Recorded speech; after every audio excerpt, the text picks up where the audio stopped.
Bueno, mis amados hermanos, vamos a estar hoy en nuestro mensaje de domingo. Vamos a compartir, estamos predicando en nuestra congregación expositivamente el libro de Mateo, el Evangelio, y hemos llegado a Mateo capítulo 20, en su verso 17, que es la predicción de una muerte y resurrección. La Reina Valera titula Jesús anuncia nuevamente su muerte y resurrección. Yo lo titulé Predicciones de una muerte y resurrección. También está en Marcos capítulo 10, verso 32 y también tiene un paralelo en Lucas 18, verso 31. Vamos a esperar mientras...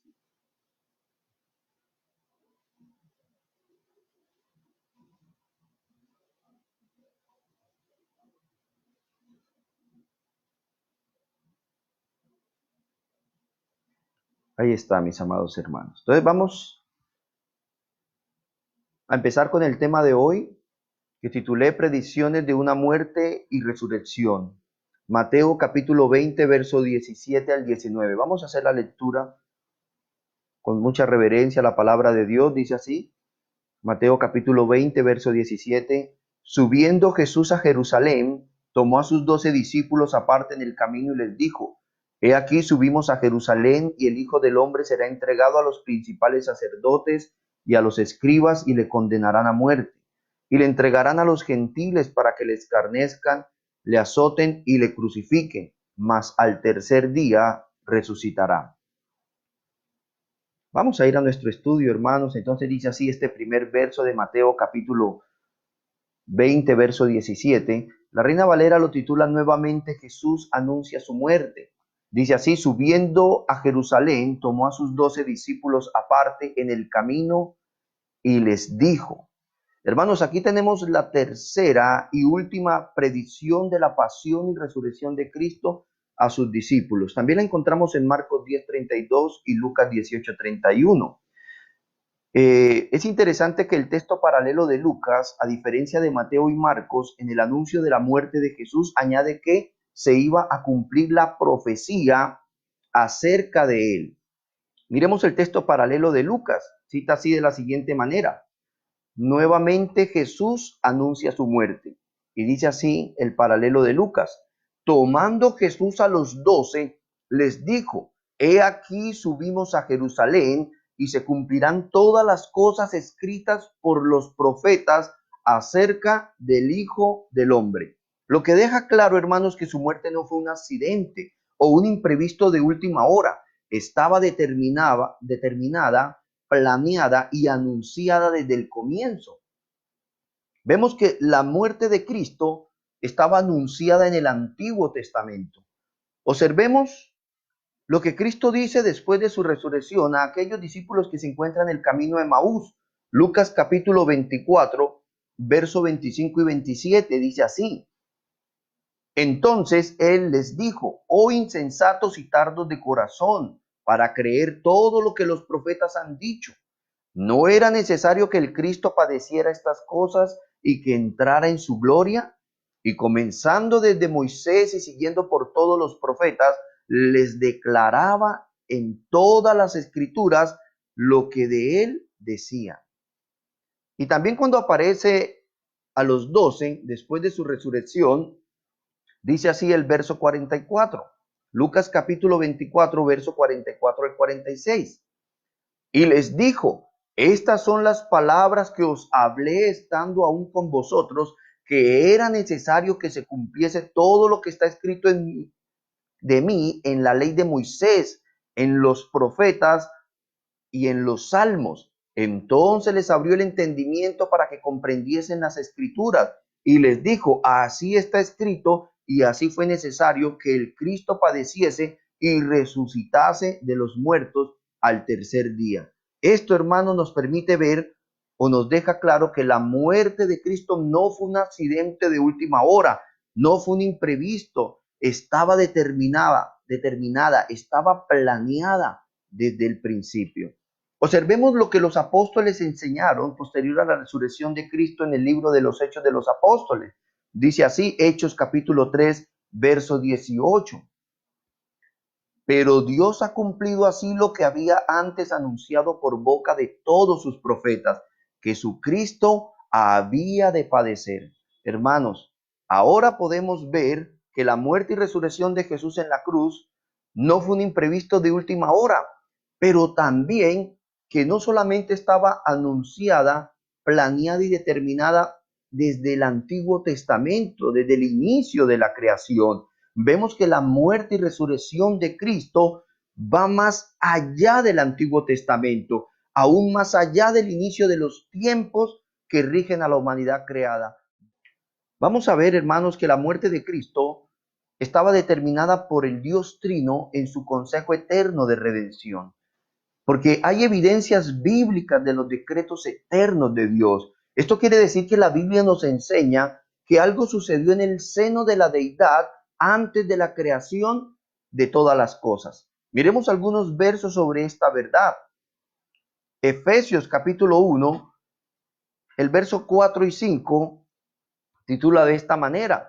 Se los voy a leer en la traducción al lenguaje actual. Dice así: desde antes de crear el mundo, Dios nos eligió, perdón hermano, desde antes de crear el mundo, Dios nos eligió por medio de Cristo para que fuéramos solo de Él y viviéramos sin pecado. Dios nos amó tanto que decidió enviar a Jesucristo para adoptarnos como hijos suyos, pues así había pensado hacerlo desde un principio. Y Tito capítulo 1, verso 2 cita de esta manera: nuestra esperanza es la vida eterna, la cual Dios, que no miente, ya había prometido desde antes de la creación. Apocalipsis capítulo 13, verso 8 enseña así: y la adoraron, hablando de la imagen de la bestia, y la adoraron todos los que moran en la tierra, cuyos nombres no han sido escritos desde la fundación del mundo en el libro de la vida del Cordero que fue inmolado.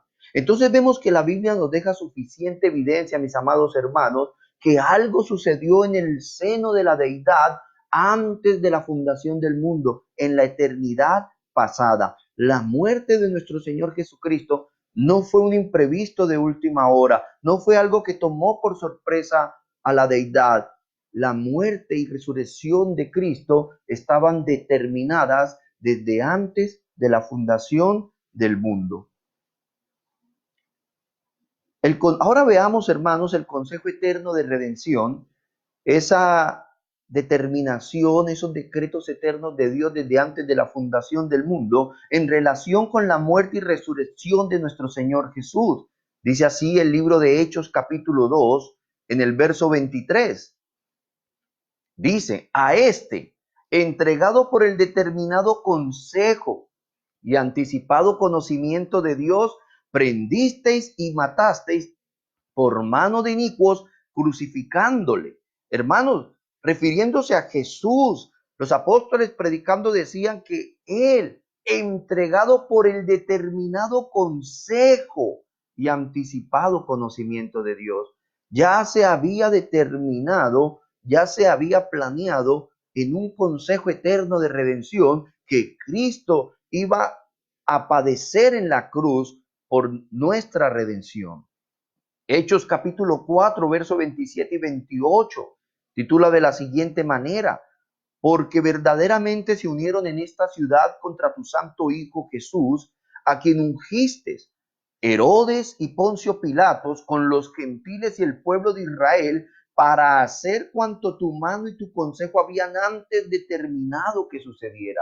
Hermanos, es la soberanía de nuestro Dios quien determinó que nuestro Señor Jesucristo iba a venir a esta tierra e iba a padecer como el Cordero inmolado de Dios que quita el pecado del mundo. Él iba a hacer expiación por los pecados de toda la humanidad.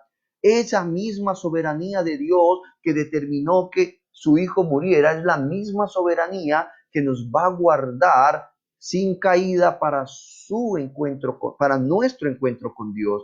Esa misma soberanía de Dios que expió en su amado Hijo unigénito los pecados de la humanidad es la misma soberanía que nos va a guardar sin caída para el tiempo del fin. Esa es la soberanía de Dios. Ahora, hermanos, nos preguntaríamos, ¿por qué Cristo le anunciaba esto a sus 12 discípulos? Que iba a morir y que iba a resucitar al tercer día. Amados hermanos, a los discípulos de Cristo, ¿qué podemos ver aquí? ¿Qué podemos ver en que Jesucristo, en este panorama de Mateo, dice que Jesucristo llamó a sus 12 aparte, que a Cristo lo seguían varias personas aparte de sus 12? Desde el capítulo 19 de Mateo vemos que ya a Cristo lo venían siguiendo varias personas, pero él tomó a sus 12 aparte porque hay enseñanzas que son exclusivamente para discípulos. Y Cristo llama a sus 12 y les anuncia por tercera vez su muerte y resurrección. Ya lo había anunciado 2 veces anteriormente. Y es sorprendente ver que a estas alturas del partido, los discípulos no tenían claro el propósito de su Mesías, porque ellos tenían el entendimiento velado en ese momento. Dice que cuando Cristo apareció después de su resurrección, lo leímos anteriormente, les abrió el entendimiento para que comprobaran las escrituras. Y muchas personas, hermanos, van a las escrituras y no la están comprendiendo porque no han pedido en oración a Dios que pueda abrir su entendimiento a sus santas escrituras. Otros, lamentablemente, nunca vienen a las escrituras. Decía R.C. Sproul, no podemos amar a Cristo y al mismo tiempo no amar su palabra. Debemos amar a Dios porque lo conocemos por su palabra. Debemos amar la palabra de Dios. Eso es una especie de característica de los que hemos nacido de nuevo. Dice su palabra que anhelemos como recién nacidos la leche espiritual no adulterada. Y esta es su palabra. Ella es la que nos da vida, ella es la que nos vivifica, ella es la que nos limpia, la que nos va a presentar como una esposa sin mancha, porque Cristo va a presentar a la iglesia a su esposa que la ha lavado mediante la purificación de su palabra. Entonces, ¿por qué Cristo, omnisapiente Dios, la sabiduría misma, él llama aparte a sus 12 y les anuncia por tercera vez su muerte? Porque él sabía que cuando los discípulos recordaran después de su resurrección que su maestro, Dios mismo, es la sabiduría encarnada, que Cristo mismo tenía ese preconocimiento debido a los decretos eternos de Dios, ellos iban a confiar en Cristo. Al ellos reconocer la presencia de Dios debido a sus decretos eternos, era la fuerza que tuvieron los apóstoles para enfrentar el escarnio, la persecución y la muerte misma. Era el baluarte de paz y confianza que ellos tenían para enfrentar toda situación. Eso fue lo que llevó a Pablo a confesar lo que nos enseña Filipenses 4:13, que dice: todo lo puedo en Cristo que me fortalece. Hermanos, cuando Cristo le anunció 3 veces a sus discípulos que él iba a morir, pero iba a resucitar, cuando esto se lleva a cabo, era la herramienta que tenía el Espíritu Santo de Dios para fortalecer la vida de los 12 apóstoles. Era la herramienta que tenía el Espíritu Santo de Dios para fortalecer la fe. Por eso Pablo decía, todo lo puedo en Cristo que me fortalece. Y este verso ha sido mal interpretado por muchos cristianos hoy en día. Muchos cristianos piensan que Filipenses 4:13 es una llave para usted hacer todo lo que se le antoja. Entonces usted dice, no, es que yo no tengo los recursos, pero quiero comprar un carro y quiero comprar una casa. Todo lo puedo en Cristo que me fortalece, y se endeuda, adquiere compromisos altísimos y luego queda en el camino, fracasa y culpa a Dios. Pablo en este momento estaba hablando acerca de la generosidad que tuvo la iglesia para con ellos en sus momentos difíciles, porque la iglesia debe estar pendiente de todos sus miembros en los momentos difíciles. Y Pablo decía, hermanos, no es que esté escribiéndoles esto porque esté necesitando cosa alguna, pues he aprendido cuando tengo hambre, cuando tengo necesidad, a confiar en Dios, porque todo él lo podía soportar, porque Cristo era su fortaleza. Mire cómo dice la versión Palabra de Dios para Todos, Filipenses 4:13. Dice así: puedo enfrentar cualquier situación porque Cristo me da el poder para hacerlo. O sea que todo lo puedo en Cristo que me fortalece. Es que Cristo me da la fortaleza para soportar toda especie de dificultades. Por eso los apóstoles, cuando Cristo resucita, tenían esa fe en el invencible, hermanos. Ellos, antes de que Cristo resucitara, podemos ver que ellos estaban temerosos, como vamos a estudiar a medida que vamos desarrollando este tema de hoy. Vemos que Pedro lo negó. Los discípulos se esparcieron atemorizados cuando capturan al Señor antes de su pasión y muerte. Vemos que Pedro inclusive cuando fueron a arrestar a Jesús, sacó su espada y casi le corta, deja sin oreja al siervo del sumo sacerdote. Pero luego los vemos cuando Cristo resucita, bajo el poder del Espíritu Santo, quien tomó esta revelación de Cristo, de su muerte y resurrección, que les dejó claro a los discípulos que Jesús era Dios mismo, que todo estaba escrito, lo que los llevó a ellos a vivir siempre con una paz y una confianza, sabiendo que todo lo podían soportar por medio de Cristo, que es su fortaleza, que su Maestro controla la historia. Como dijo R.C. Sproul, la seguridad de su futuro descansa en la confianza en el Dios que controla la historia. Y ese es un lema muy bonito, hermanos. La seguridad de nuestro futuro debe descansar en nuestra confianza en el Dios que controla la historia. Esto era lo que estaban viviendo los apóstoles. Cada vez que los arrestaban, cada vez que los perseguían, ellos sabían que Cristo era su confianza, que Cristo que resucitó también era fiel para resucitarlos a ellos, que él era el precursor, mis amados hermanos. Si Dios no controlara la historia, si Dios nos controlara el principio y el fin, Él no podría ser Dios. Él es soberano aún en esto. Mire lo que dice Isaías capítulo 46, verso 10, en la traducción al lenguaje actual, dice así: yo anuncio desde el principio lo que va a pasar al final y doy a conocer el futuro desde mucho tiempo antes. Les aseguro que todos mis planes se cumplirán tal como yo quiero. Hermanos, el Señor anuncia el principio de lo que va a pasar al final.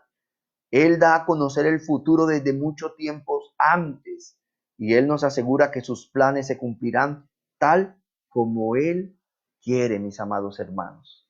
Esto nos debe dar la confianza. Si usted ha estado en su casa atemorizado, lleno de ansiedad, estresado, preocupado y temeroso por esta situación que estamos viviendo el mundo entero, por esta pandemia que nos ha afectado, hermano, su seguridad del futuro debe descansar en su confianza en el Dios que controla la historia, en nuestro Señor Jesús, que fue profetizado desde la antigüedad, que fue decretado desde la eternidad pasada por Dios, fue anunciado desde Génesis 3:15 como la simiente de la mujer que heriría la cabeza de la serpiente, fue anunciado por los profetas a través de los pactos de la promesa.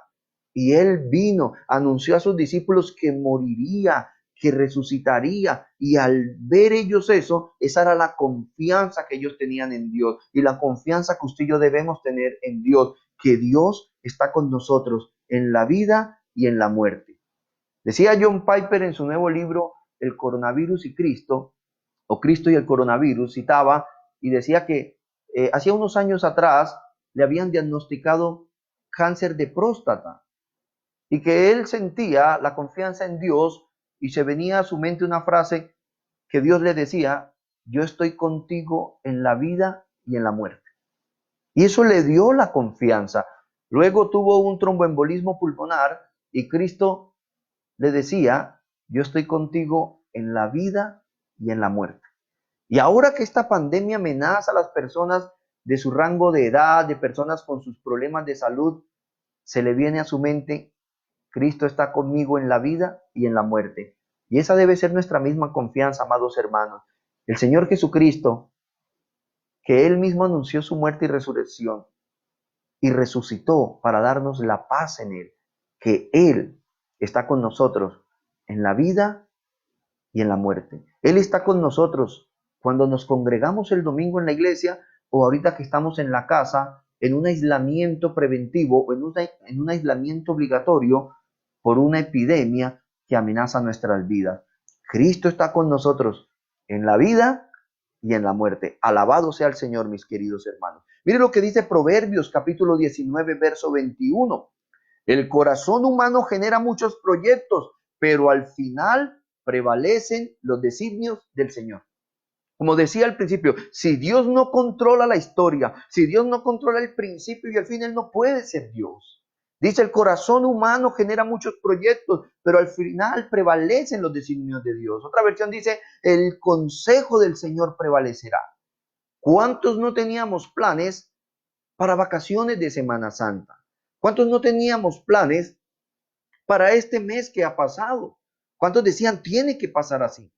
Y esto nos enseña, hermanos, que usted y yo no controlamos el futuro. Por eso Santiago dice, no nos gloriemos del día de mañana, porque nunca haremos esto con sabiduría. Siempre debe ser nuestro decir si Dios quiere. Por eso yo personalmente no creo en ese evangelio que enseña o en ese falso evangelio, porque la Biblia nos dice que el evangelio es uno. No es que hayan muchos evangelios, Gálatas 1:4, sino que algunos lo distorsionan. Y hay algunas personas que enseñan y que la confesión positiva en la iglesia cristiana, que usted puede confesar lo que le va a pasar y le va a venir, esto no es bíblico, esto es más brujería. Dios nos enseña en su palabra que no debemos gloriarnos del día de mañana, porque su palabra nos dice muy claramente que usted y yo no sabemos lo que nos va a pasar mañana y que nuestra forma de hablar debe ser si Dios quiere, mis amados hermanos. Por eso aquellos predicadores que viven decretando y que viven profetizando el futuro, ellos están equivocados porque la palabra me enseña que lo que va a suceder mañana no es lo que un falso profeta me diga, sino lo que Dios decretó desde antes de la fundación del mundo y que su providencia es Dios ordenando los medios para que sus decretos eternos se lleven a cabo. Esto es lo que la Biblia enseña. La Biblia no enseña algo distinto de esto, mis hermanos. Por eso usted y yo debemos rendir nuestros planes, nuestras metas y nuestros sueños en las manos del Dios que controla la historia. Recuerden, mi seguridad del futuro o la seguridad de mi futuro descansa en mi confianza en el Dios que controla la historia. Él es Dios. Salmo 33:11 dice, pero los planes del Señor quedan firmes para siempre. Los designios de su mente son eternos. Hermanos, todo lo que Dios planeó es eterno. Está desde antes de la creación de los tiempos que rigen el planeta Tierra y estarán por la eternidad. Nunca acabarán. Por eso el cristiano debe vivir confiado en Dios. El cristiano debe poner su confianza entera en el Señor. Hermanos, confiar en el Dios que conoce el principio y el fin de la historia, como lo evidenciaron en el anunciamiento y la muerte y resurrección de Cristo los 12 apóstoles. Era la fuerza que tenían ellos y que tenemos hoy la iglesia gracias al testimonio de ellos por la palabra de Dios para seguir adelante en medio de la persecución, el escarnio, siguiendo las pisadas del Maestro en su sufrimiento y posterior exaltación. Esto es lo que nos enseña la palabra de Dios. Y esto también es lo que nos deja, hermanos, o nos muestra la exclusividad del llamado apostólico. El llamado apostólico. A Cristo lo seguían muchas personas en ese momento, pero Él solo llamó a sus 12. ¿Y por qué solo llamó a sus 12? Porque Él los estaba preparando a ellos para un trabajo único. Ellos eran el fundamento de la iglesia. Ya hemos enseñado muchas veces en nuestra iglesia que los apóstoles son el fundamento de la iglesia y que igual que en la construcción, cuando usted va a construir, usted puede modificar todo menos el fundamento. El fundamento de la iglesia ya se echó y son los apóstoles y profetas. Por eso hoy ya no hay más apóstoles y profetas. Hermanos, no cualquiera podía ser parte de ese fundamento de la iglesia, ni en ese entonces, mucho menos ahora.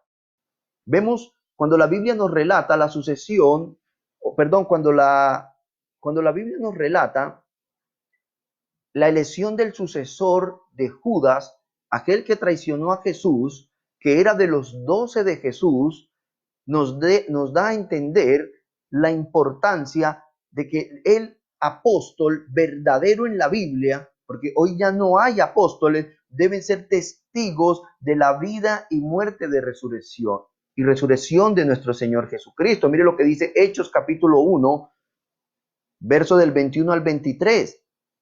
Dice, antes de esto, si usted lo lee en su casa, vemos que el apóstol Pedro se levanta y empieza a hablar de la necesidad del sucesor de Judas. Y en el verso 21 empieza a decir, es necesario pues que de estos hombres que han estado juntos con nosotros todo el tiempo que el Señor Jesús entraba y salía entre nosotros, comenzando desde el bautismo de Juan hasta el día que de entre nosotros fue recibido arriba, uno se ha hecho testigo con nosotros de su resurrección. Y señalaron a dos, a José llamado Barsabás, que tenía por sobrenombre Justo, y a Matías. Hermanos, ¿cuál era la tarea de los 12 apóstoles? Ser testigos de la resurrección de Cristo al pueblo de Israel, a la nación de Israel. Luego Dios levanta al apóstol Pablo de una manera extraordinaria, apareciéndosele como el Cristo resucitado, ese resplandor de luz que vieron los mismos soldados cuando la piedra del sepulcro voló, fue el mismo que se le apareció a Pablo. Pablo vio a Cristo resucitado y fue encomendado por Dios a ser el apóstol a los gentiles. Pero los 12 apóstoles tenían un trabajo exclusivo de parte de Dios y era un requisito para el sucesor de Judas que debía haber estado con ellos y haber sido testigos de cómo Jesús entraba y salía en medio de ellos desde que fue bautizado por Juan, cuando se vio la revelación, que se abrieron los cielos y se escuchó la voz de Dios que dijo, este es mi Hijo amado. Hermanos, las veces que la Biblia nos relata que Dios habla desde el cielo, el Dios Trino, el Dios Padre, dice, este es mi Hijo amado. Y dice en una de estas partes, a Él oí. Solo a Cristo. Hebreos 1 comienza diciendo, en la antigüedad Dios nos había hablado de muchas maneras. Otra versión dice, antes Dios le habló a nuestros padres de manera variada, diversa, extraordinaria, mas ahora ha hablado por el Hijo.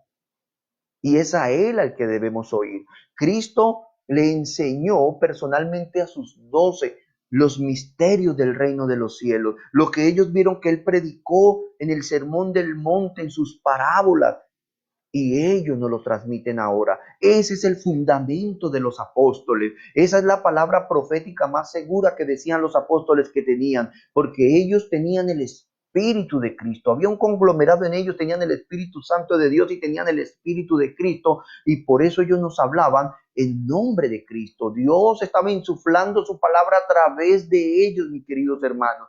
Por eso no podemos creer que hoy en día hayan apóstoles.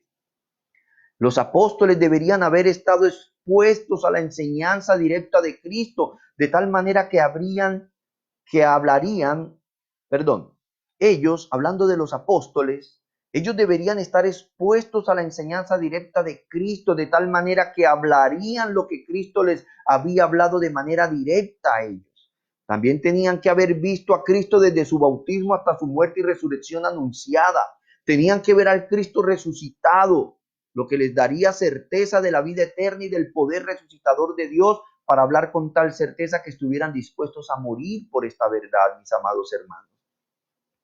Vemos también, hermanos, que la resurrección anunciada era el baluarte de la esperanza para la iglesia del primer siglo, y lo sigue siendo para la iglesia de hoy.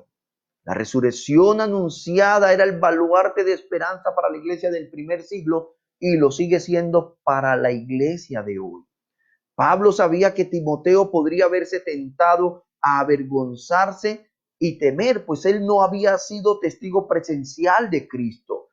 Él no había estado con Cristo cuando anunció su muerte y verlo posteriormente resucitar y comprobar que era verdad. Por eso Pablo le escribe a Timoteo en la segunda carta que él le hace a Timoteo, segunda de Timoteo capítulo 1, verso del 8 al 10, le dice, por tanto, no te avergüences de dar testimonio de nuestro Señor, ni de mí preso suyo, sino participa de las aflicciones por el evangelio según el poder de Dios, quien nos salvó y llamó con llamamiento santo, no conforme a nuestras obras, sino según el propósito suyo y la gracia que nos fue dada en Cristo Jesús antes de los tiempos de los siglos. Hermanos, la versión de las Américas dice, nos fue dada en Cristo Jesús desde la eternidad. Y la traducción al lenguaje actual dice, así lo planeó. Dios ya nos amaba desde antes de crear el mundo, pues desde entonces pertenecemos a Cristo. Nuevamente vemos, hermanos, destellos del consejo eterno de redención de Dios, de que Dios ha decretado y predestinado todas las cosas desde antes de la fundación del mundo. Y sigue diciendo, pero que ahora ha sido manifestada por la aparición de nuestro Salvador Jesucristo, el cual quitó la muerte y sacó a la luz la vida y la inmortalidad por el Evangelio.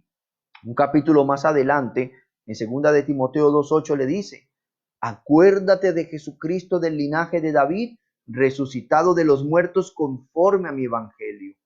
Hermanos, esta frase es lo suficientemente elocuente como para revelar de inmediato el pensamiento esencial del Evangelio de Pablo y el baluarte de su propia fuerza.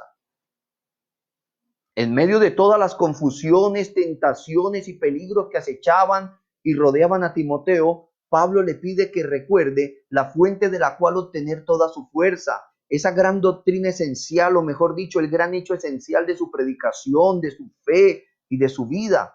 Y le enuncia este gran hecho con estas palabras, acuérdate de Jesucristo, del linaje de David, resucitado de los muertos, mis amados hermanos. Obviamente es a Jesús glorificado a quien Pablo dirige su mirada y dirige la mirada de Timoteo.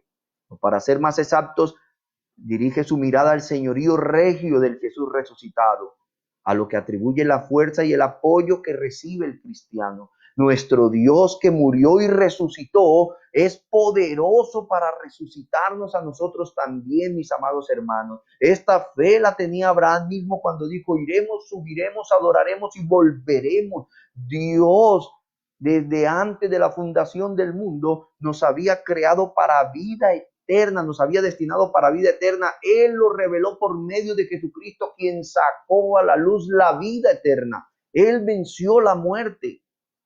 Esta es la paz que usted y yo debemos tener.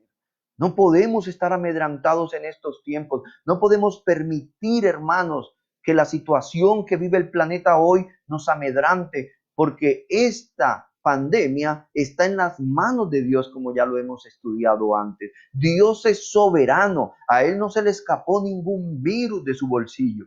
Metafóricamente, Dios lo controla todo. Tenemos fe en Jesucristo nuestro Señor, quien padeció. Él obedeció hasta la muerte como cordero inmolado, murió quitando los pecados del mundo, resucitó, subió al cielo, se sentó a la diestra del Padre, mis amados hermanos, y Él está gobernando, Él reina. El Señor está rigiendo las naciones con su vara de hierro, como se profetizó en el Salmo. El Señor subió al cielo y comenzó a desatar los sellos que desde entonces hasta su segunda venida se están cumpliendo. Él está juzgando las naciones.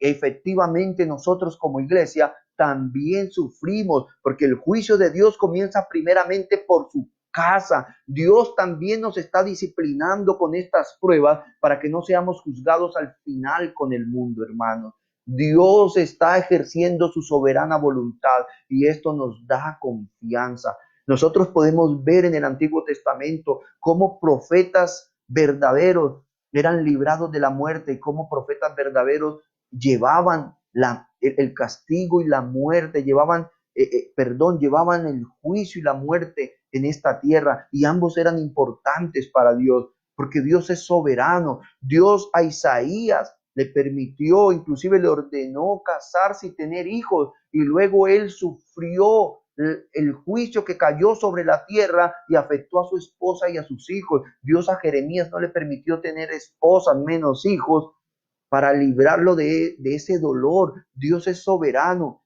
Dios es Dios. Si Él no fuera soberano, no sería Dios. Y esto nos debe dar a nosotros la confianza. Como decía John Piper, el Dios que es soberano para crear este virus, también es soberano para guardarnos de él. para guardarnos hasta el día en que usted y yo muramos, como se dice como se parafrasea aquella frase que dice, el hombre de Dios es inmortal hasta que no cumpla los propósitos de Dios en esta tierra. Hermanos, usted y yo vamos a morir. Efectivamente, es el destino que todos vamos a compartir, ricos, pobres, blancos, negros, mestizos. Todos vamos a compartir la muerte. Pero hermanos, la Biblia dice que antes de usted y yo nacer, ya Dios escribió ese día en su libro. Dios tiene un día para usted y para mí. Y antes que ese día llegue, vivamos para la gloria de Cristo. Si morimos, morimos para irnos con Cristo. Y si vivimos, vivimos con Cristo. Esa es nuestra fe y confianza, mis amados hermanos. Segunda de Timoteo 2:8, hermanos. Decía Pablo, acuérdate de Jesucristo, del linaje de David, resucitado de los muertos, conforme a mi evangelio. Benjamin B. Warfield, en su exposición a estos versos, en su obra Jesús el Salvador del Mundo, cita, para el apóstol Pablo la resurrección de Cristo no podía pasar por alto en su enseñanza del evangelio. La resurrección es un acto y hace referencia a ella de tal forma que quede de manifiesto el hecho de que para él, o sea, para el apóstol Pablo, dicha resurrección ocupaba un lugar en su evangelio que no podía considerarse menos fundamental. Él concibe al Cristo exaltado de forma inequívoca como al Jesús resucitado. Y está claro que de no haberse producido la resurrección de Jesús, hermanos, de no haberse producido la resurrección de Jesús, Pablo no habría sabido señalar a Timoteo, al Cristo exaltado, como la fuente de su fuerza para afrontar valerosamente las adversidades y los reveses de la vida. De este gran hecho extrae pues la misma fraseología con que exhorta a Timoteo con abundante referencia a todo lo relacionado con Cristo, como nuestro precursor a la necesidad de morir con su Señor para vivir también con Él, de sufrir con Él para reinar también con Él. Mire, mis amados hermanos, nuestro Dios resucitó. Nuestro Señor Jesucristo murió para pagar por nuestros pecados y resucitó para redimirnos. Resucitó porque fue la ofrenda por los pecados aceptada por el Padre. Nunca todos esos sacrificios que se hicieron en la antigüedad podían quitar los pecados, pero el sacrificio de Cristo sí quitó el pecado. Él resucitó mostrando que su ofrenda había sido aceptada por el Padre. Esta es nuestra confianza en Dios, hermanos. Él nos ha guardado el depósito para el final. En Él nosotros tenemos vida eterna. Es triste que muchas iglesias se centran mucho en la muerte de Cristo, pero muy poco hablan de la resurrección de Cristo. Si Cristo no hubiera resucitado, de pronto tan solo hubiera quitado la culpa del pecado en nuestras vidas, pero no pudiéramos tener una relación correcta con el Padre porque no estuviéramos en Cristo si Él no hubiera resucitado. Cristo resucitó y esto es lo más importante, mis amados hermanos. Es triste y no lo digo por juzgar, que muchas iglesias cristianas solo hablan de la resurrección de Cristo al mismo tiempo que la tradición lo hace en su llamada Semana Santa, hermanos. Cristo resucitó y Él no va a volver a morir. La tradición, cada celebración de su misa, dice que mata a Cristo y lo resucita al tercer día. A Cristo ya nadie le puede poner la mano. Él murió una vez y Él resucitó en exaltación y nadie podrá ponerle una mano encima. Él está, como decía antes, Él rige las naciones con vara de hierro. Él está reinando y Él está gobernando, e inclusive a través de los saboteos humanos, a través de las conspiraciones humanas, a través de la naturaleza, Él gobierna nuestras vidas.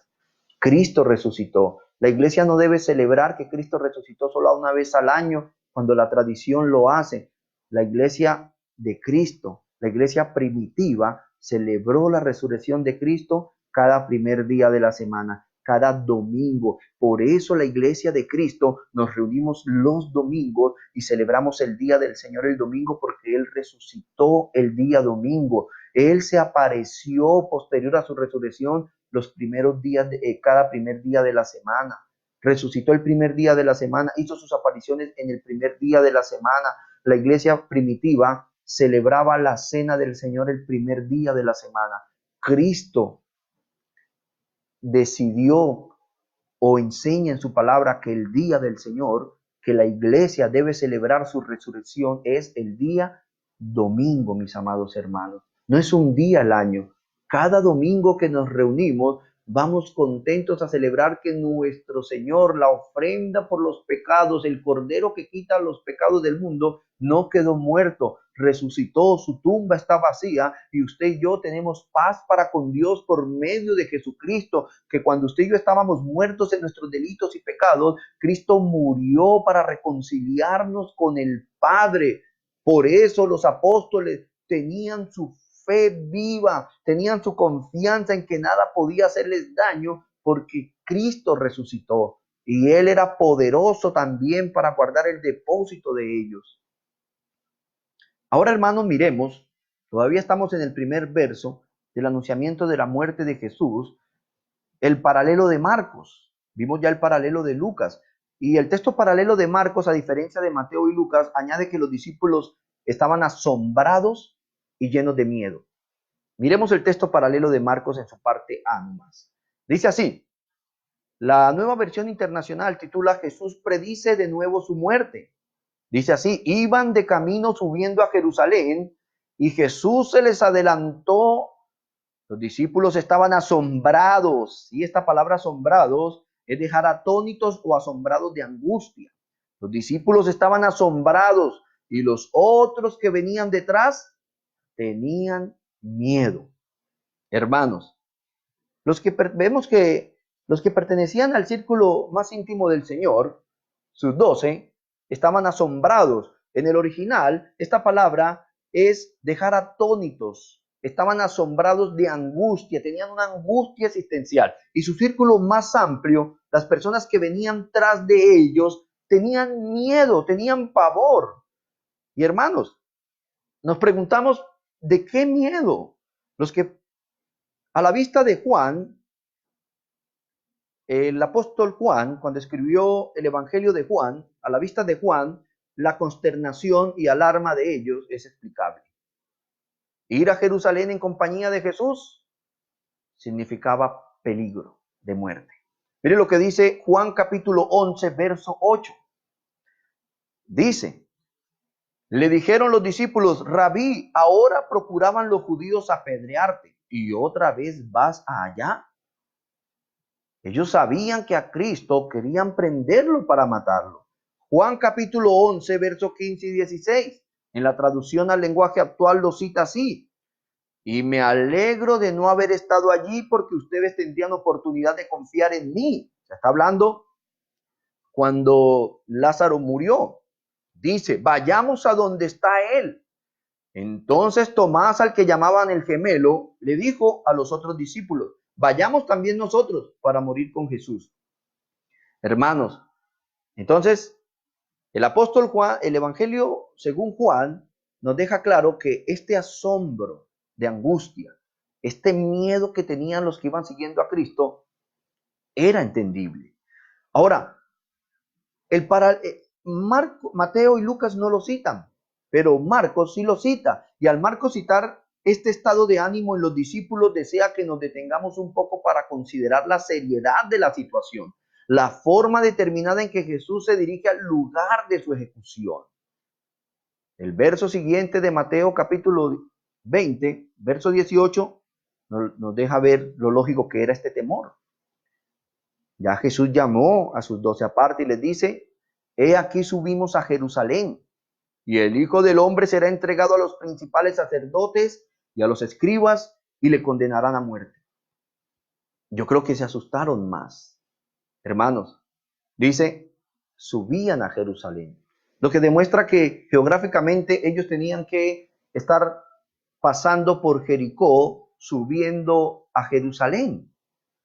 Y es curioso un dato que leí en un libro, que para esa época estaba cerca la Pascua y todos los foráneos que subían a Jerusalén iban con sus corderos, con sus ofrendas.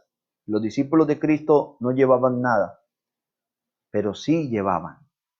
Ellos llevaban al Cordero inmolado que quitaba los pecados del mundo. Iban con ellos. Iba la ofrenda por los pecados, Cristo mismo con ellos. Verso 19. Cristo les sigue diciendo, y le entregarán a los gentiles para que les escarnezcan, le azoten y le crucifiquen, mas al tercer día resucitará. Hermanos, a muchas personas les cuesta creer la predestinación porque dicen, pero ¿cómo vamos a vivir algo ya escrito?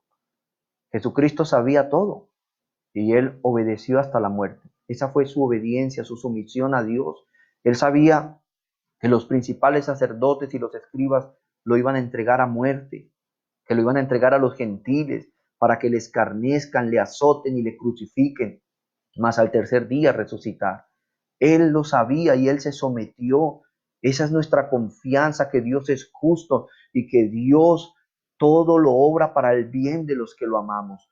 Hermanos, nuestra confianza es en que Dios obra para el bien de los que lo amamos. De pronto, no hemos amado a Dios como debemos amarlo, y ese es nuestro temor de confiar en Él. Pero confiemos en Dios, confiemos en sus palabras.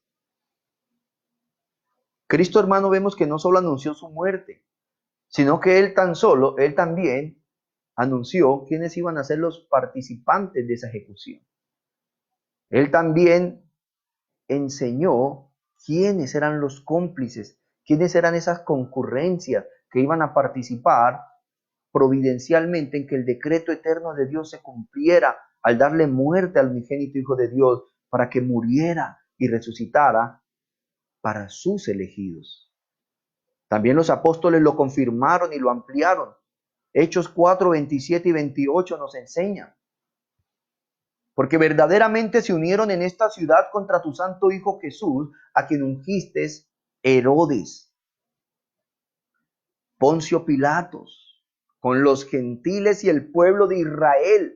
Este fue el concierto para delinquir, que providencialmente, aunque ellos no lo sabían, estaban siendo instrumentos para que los decretos eternos de Dios se llevaran a cabo. Herodes, Poncio Pilatos, con los gentiles representados en él y el pueblo de Israel, para hacer cuanto tu mano, verso 28, para hacer cuanto tu mano y tus consejos habían antes determinado que sucedieran. Hermanos, providencialmente, aunque los sacerdotes tenían celo y envidia de Jesús. Hermanos, esto es algo que nos muestra lo que los celos y la envidia pueden llegar a hacer. ¿Se acuerdan cuando Nicodemo se acercó a Jesucristo y le dijo, Señor, sabemos que viene de Dios? Pero era el legalismo, eran el aferrarse a las leyes de las tradiciones, lo que hacían ver a Jesús con odio, cómo ellos eran tan legalistas al extremo que le ponían más cosas a la santa y justa ley de Dios para su propio beneficio.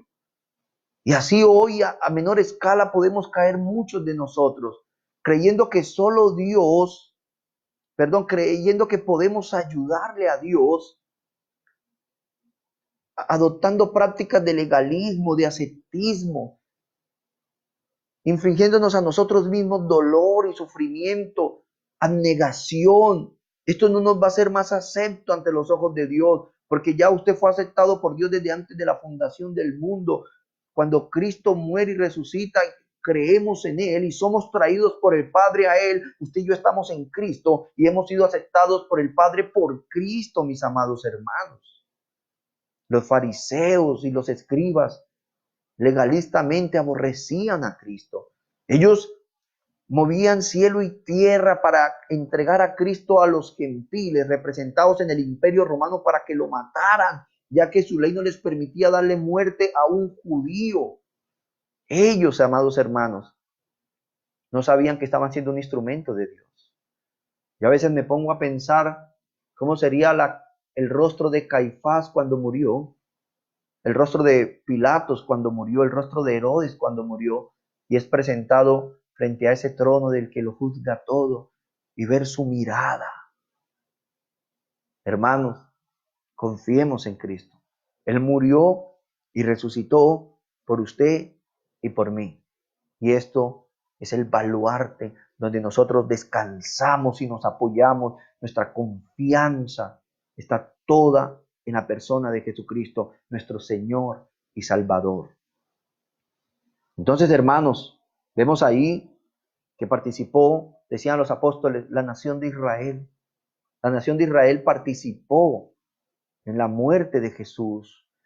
Cuando vemos los escribas y los fariseos conspirando, buscándole caída a Jesús, contratando falsos testigos, lo llevaron hasta Herodes. Herodes nuevamente lo lleva a Pilatos. Pilatos los pone ante el pueblo y pone a Jesús y a Barrabás y dice que él quiere liberar a uno de los dos, y el pueblo mismo prefirió a un delincuente que a Cristo. Pilatos dice que se lava las manos, pero él era pecador, porque Cristo dijo, mayor pecado que tú cometes el que me trajo. Hermanos, esto nos da a enseñar que aunque Dios predestinó las cosas, aunque los seres humanos estamos siendo instrumentos en la predestinación de Dios providencialmente, tenemos una responsabilidad. Y esa es la responsabilidad humana en el pecado. Igual que cuando los hermanos de José, Dios tenía planeado llevar a José a Egipto para salvar la tierra. Sus hermanos lo estaban entregando. Ellos estaban satisfaciendo su envidia, su odio, estaban alimentando su odio causado por la envidia. Ellos querían matarlo y al no poder matarlo, lo vendieron como esclavo. Ellos saciaron su odio de envidia. Pero Dios les reprendió a ellos. Pero a José estaba cumpliendo los propósitos de Dios. Lo mismo pasó con nuestro Señor Jesucristo. La nación de Israel de ese entonces dijo que su sangre sea sobre nosotros y sobre nuestros hijos. Y luego vemos cómo posteriormente vinieron los juicios, cómo murieron cantidades de judíos y cómo siguen sufriendo hoy en día. Hermanos, entonces participaron las autoridades políticas, religiosas y la nación entera, e inclusive nosotros los gentiles representados en el Imperio Romano. Concluimos, hermanos, entonces que en estos momentos difíciles que usted y yo afrontamos y los que afrontaremos, debemos acordarnos de Cristo. Cada momento difícil que usted esté viviendo, piense que ya Cristo sabe lo que va a pasar mañana. Cada momento difícil que usted esté pasando, piense que Dios tiene el control de eso, mis amados hermanos. José de pronto no veía lo que estaba pasando, pero Dios sí sabía. Decía la Biblia de Herencia Reformada en un comentario al libro de Jeremías, decía, en los momentos más oscuros y profundos, Dios está planeando nuestra redención. En los momentos más difíciles de su vida, en los momentos donde usted no ve una salida, Dios está planeando una redención. Él es Dios. Hermanos, vuelvo y cito esta frase de Arcee Sproul: la seguridad de mi futuro descansa en nuestra confianza en el Dios que controla la historia. Él es el alfa y el omega, Él es el principio y el fin. Él cuenta el final desde el principio. Él es Dios todopoderoso. Él nos ama. Él dice que todo obrará para el bien de los que lo amamos. Hermanos, somos su especial tesoro. Ponga su confianza en Dios. Sin importar que nos espere mañana, recuerde, Cristo está con nosotros en la vida y Cristo está con nosotros, estará con nosotros en la muerte. Y Él resucitó como las primicias, como nuestro precursor. Él no nos dejará bajo el poder de la muerte a sus elegidos. Segunda de Timoteo 2:8. Vuelvo y repito este verso. Acuérdate de Jesucristo, del linaje de David, resucitado de los muertos conforme a mi evangelio. Ya habíamos hablado que Timoteo probablemente estaba siendo tentado a avergonzarse de Cristo, estaba temeroso. Y Pablo dirige su mirada, como he querido hacerlo con esta predicación, a Jesucristo resucitado. La Biblia nos enseña a Cristo como nuestro todopoderoso Salvador, mis amados hermanos. Pablo deseaba citar las grandes cosas concernientes a Cristo, y lo principal de entre todas ellas es el hecho de que Cristo resucitó de entre los muertos. Él le decía, acuérdate de Cristo resucitado. Esto es recordarlo como alguien a quien el sepulcro no pudo retener. Él fue el que rompió las ataduras de la muerte y aquí vive por los siglos de los siglos. Y nosotros vivimos por Él. Está claro que para Pablo la resurrección de Cristo era la bisagra sobre la cual giraban todas sus esperanzas y su confianza, tanto en la vida como en la muerte. Así que hermanos, a partir de hoy, démosle importancia a la resurrección de Cristo. Cristo no resucitó un domingo que la tradición llame un domingo santo de resurrección. Cristo resucitó aproximadamente hace más de 2000 años y resucitó una vez para siempre. Él no va a volver a morir. Por eso no es bíblico, hermanos, estar haciendo simbolismo de que Cristo muere y vuelve y resucita. Él está gobernando el universo. Él es Dios hombre y rige las naciones con vara de hierro. Y nosotros solamente nos queda confiar en Jesucristo, depositar toda nuestra confianza y esperanza en Él, de que Él tiene el control de todas las cosas. Él es Dios, amados hermanos. Fue un placer haberles compartido este tema. Que Dios los continúe bendiciendo, que el Señor les guarde y que el Señor pueda poner en su corazón esa confianza en Él. Que el Señor